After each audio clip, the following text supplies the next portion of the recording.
des grands bouleversements. 3 grands paradigmes dans notre société. Le premier, c'est la complexité. Tout est plus complexe de jour en jour. Vous devez savoir que les connaissances humaines se multiplient par 2 tous les 7 ans aujourd'hui. Et pourquoi, et c'est important de le savoir, pourquoi dit-on il y a une erreur? Parce que naturellement, l'humain comme l'animal, en tant que créature, voit ce qui ne va pas dans la nature. Un animal dans la nature, il a son territoire, il a sa zone de confort. En sortir, c'est prendre un risque de se faire manger. Eh bien, nous avons encore ce réflexe antérieur. On voit d'abord ce qui ne va pas. Et heureusement, puisque parfois ça peut nous sauver la vie. Le problème n'est pas, face à l'enfant, de lui dire ce que nous, on voit. L'important, c'est de lui parler pour le faire grandir. Mais on voudrait partager avec vous cette expérience qui a été une expérience extrêmement riche humainement d'abord. Ça a été dit ce matin, mais je pense qu'il faut le redire. Avoir la possibilité de partir en stage de formation pendant plus d'une semaine, enfin, par 2 fois, mais pendant plus d'une semaine avec des personnels d'encadrement, avec des professionnels de l'enseignement, il y avait aussi notre infirmière qui était là, avec des cadres sociaux, etc. C'est quand même une expérience assez unique déjà. Ce regard que l'on peut poser sur les enseignants pour pouvoir les encourager dans leur recherche, dans leurs travaux, dans leurs projets, ça a été quelque chose de très bénéfique. Donc j'étais tellement stressée que je m'étais même mis à pleurer. Et j'avais pleuré carrément. Et oui, j'avais envie de partir. J'ai sorti des excuses comme quoi que j'avais pas mon cahier sur moi, qui était dans mon placard. J'ai sorti des excuses pour essayer de faire le contrôle. Mais en fin de compte, est-ce que ça vous a permis de bien comprendre comment ça fonctionnait le stress en toi? On a travaillé sous forme d'atelier avec des enseignants. Donc nous, on a travaillé d'abord sur les différents types de stress. Donc le stress de lutte, le stress d'inhibition et le stress de fuite. Et en fait, en tant que CPE, moi ce que je leur dis pour leur expliquer les différents types de stress, c'est que souvent quand ils reçoivent une convocation du CPE en classe, ils sont en stress d'inhibition. Parce que soit ils se demandent pourquoi ils sont convoqués par le CPE, soit ils savent très bien pourquoi ils sont convoqués. Et la première séance qu'on a fait en premier, c'était prendre conscience de nous et s'allonger et penser à rien. Et cela nous faisait du bien à nous les élèves, puisque juste avant on avait des contrôles ou juste après, ça nous faisait penser à autre chose. Et on prenait conscience de nous et gérer notre stress. Par rapport à leur avenir, on sait bien que l'orientation est une grande source de stress pour beaucoup de monde. Les outils qu'apporte l'ANC par rapport à cette situation scolaire nous sont extrêmement utiles et nous permettent de mieux vivre ensemble et donc de créer un climat scolaire extrêmement, en tout cas plus serein, tel qu'on l'imagine. Alors moi j'ai vraiment une petite question très technique.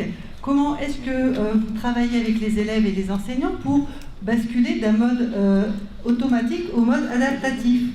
Donc le stop, l'arrêt sur image, comment concrètement on le vit? C'est le temps que vous laissez à la pensée de s'élaborer. Et très souvent, et les enseignants me le confirment, ils font les questions et les réponses et ça va trop vite et il ne se passe juste rien. Donc donner un espace à cette bascule. Comment, en pratique, c'est compatible avec des contenus de programmes démentiels? Donc les contenus, effectivement, des programmes sont ce qu'ils sont et je sais à quel point ils sont contraignants pour vous. Après, c'est dans la manière d'amener les choses. On quitte la posture haute de transmetteur et on crée quelque chose, effectivement, de l'ordre de apprendre à apprendre ou d'être dans un état d'esprit ouvert. Certains enseignants qui ont fait preuve de beaucoup de créativité et qui sont arrivés véritablement à intégrer de l'ANC au sein des cours. Je pense notamment à une enseignante qui est arrivée à faire de l'ANC en cours de latin.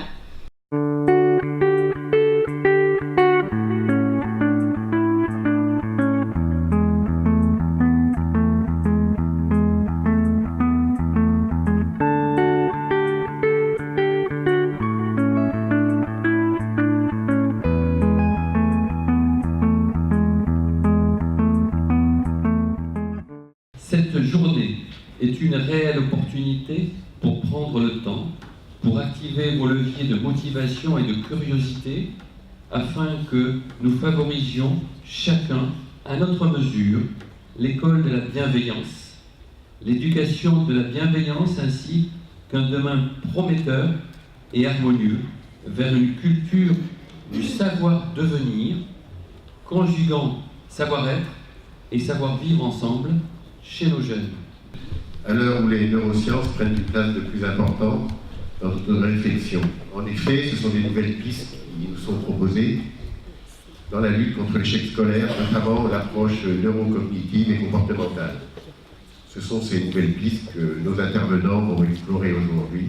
Ce retour-là aussi, quand les professionnels entendent ce que les élèves disent de l'expérience qu'ils vivent, c'est quelque chose de tout à fait fondamental et qui en réalité est extrêmement moteur, parce que l'expérience montre aussi que quand des professeurs, des personnels se lancent dans un projet innovant, souvent dans l'action, ils ne voient plus que ce qui les gêne ou ce qui parfois fait obstacle ou n'est pas aussi parfait que ce qu'ils avaient envisagé. Et du coup, on ne voit plus tout ce que ça a comme effet positif. Nous, au PASI, on est là pour ça, parce que quand on se tourne vers les élèves, on l'entend, on le voit, et on peut aussi leur envoyer une sensation. Donc la DAREIC élabore et met en œuvre la politique internationale de l'Académie. Donc est-ce qu'on appliquait un seul établissement? Est-ce qu'on se lançait dans un consortium? Et bon, avec beaucoup de fierté quand même, je le dis, cette année-là, on était la seule académie à présenter un consortium sur les projets de mobilité. Donc... Je pense qu'aujourd'hui, assurément, le lieu de l'éducation est un lieu pour partager les connaissances du moment. Les sciences du cerveau, les sciences du comportement, la neuropédagogie et bien d'autres font partie de ces sujets-là. Ça intéresse les enseignants. Logiquement, ça doit intéresser aussi les enfants et encore plus les adolescents ou les étudiants.